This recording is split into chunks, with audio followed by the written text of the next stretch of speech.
La tragedia reciente en Acapulco, este pasado 25 de octubre, tiene varias aristas que son muy preocupantes. Para empezar, obviamente, las muertes. ¿Cuántas personas fallecieron debido al huracán Otis?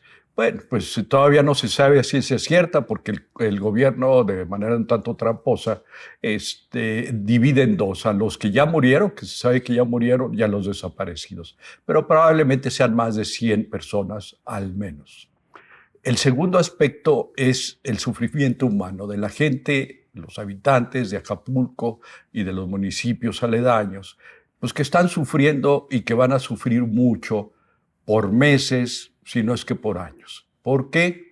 Porque Acapulco no es nada más los hoteles en la costera y estos edificios muy bonitos donde la gente que tenía dinero podía ir a pasar sus vacaciones, sino también es todo el mundo, casi diría yo inframundo que existe después de la costera, donde la pobreza es muy evidente y donde la gente básicamente dependía, porque ahora ya no puede hacerlo, dependía de su trabajo, de llevar dinero por su trabajo en los hoteles de la costera. Eso ya se acabó.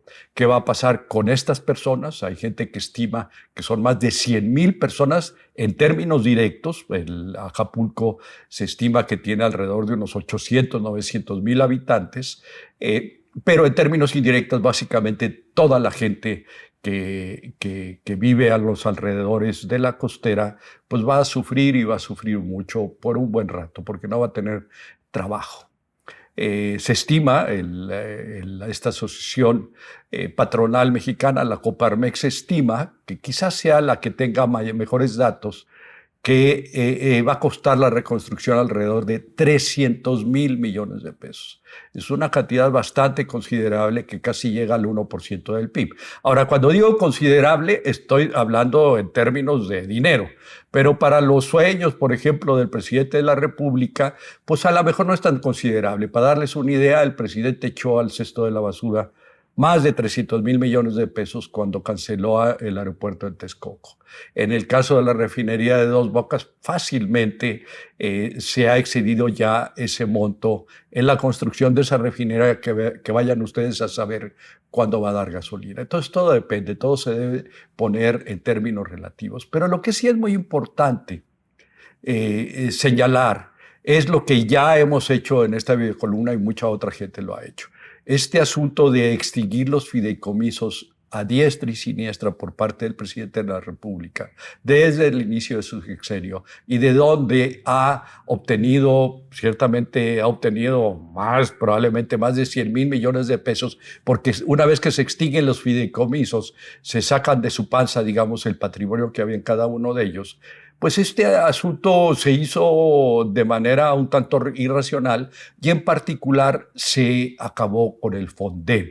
El Fonden no es este fondito que ahora tiene la Secretaría de Hacienda en el ramo 23, no, el Fonden era un fideicomiso público que estaba extraordinariamente bien normado, regulado, donde a pesar de lo que diga el presidente de la República y últimamente también su periquita Claudia Sheinbaum, no había corrupción. En un fideicomiso es muy difícil que haya corrupción. Sí puede haber corrupción después de que se saca dinero de un fideicomiso. Pues vayan ustedes a saber qué hace al final del día el gobierno federal y los gobiernos estatales cuando sacan el dinero del fideicomiso. Pero eso no era el caso del fideicomiso per se. Algo que es muy importante entender es que un fideicomiso, una de las grandes ventajas es que es multianual, por tanto puede ir acumulando patrimonio para cuando suceda lo que sucedió en Acapulco. Por ley, ese fideicomiso, el Fonden, debía recibir 0.4% de todo el gasto programable del gobierno federal. Ustedes dicen, pues a lo mejor no es tanto, 0.4%. No, pues es alrededor de unos 24,000, este año sería alrededor de unos 24,000 millones de pesos que se tuvieron que haber agregado al patrimonio que ya existía del fideicomiso y que nos hubieran ayudado un poco. Ahora, estoy hablando de un poco porque esto no se va a resolver con el concurso del gobierno federal. No tiene dinero y el poco dinero que tiene lo usa para alimentar a sus elefantes blancos. Esto se va a solucionar si es que todos los mexicanos están conscientes de la tragedia y sobre todo si hay un concurso importante, fundamental y sostenido por meses y meses y meses por parte de la sociedad civil en su apoyo a los habitantes de Acapulco y por parte del empresariado. Sin esto no vamos a poder salir del problema y Acapulco puede estar condenado